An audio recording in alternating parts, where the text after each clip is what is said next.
Herkese merhabalar. Bulabilirim.com internet sitemizde bir üyemiz PowerPoint sunumlara ses nasıl eklenir diye soru sormuş. Kısaca hemen sizlere bunu anlatacağım şimdi.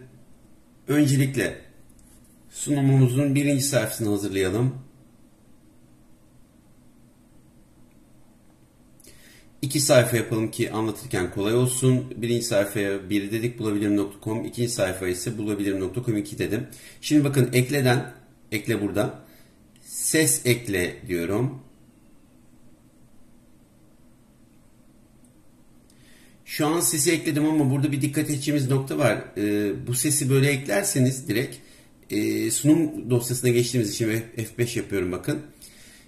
Ses başlaması için illaki manuel olarak sesi bulup başlat dememiz gerekiyor. Genelde bu istenilen bir şey değildir. Bizim istediğimiz sesin otomatik başlaması. İkinci sunumdan birinci sunuma alayım, kafamız karışmasın sesi. Burada bakın sağ tuş stil var, en yukarıda gördüğünüz stil kısmına tıklıyorum. Arka planda çalı seçiyorum.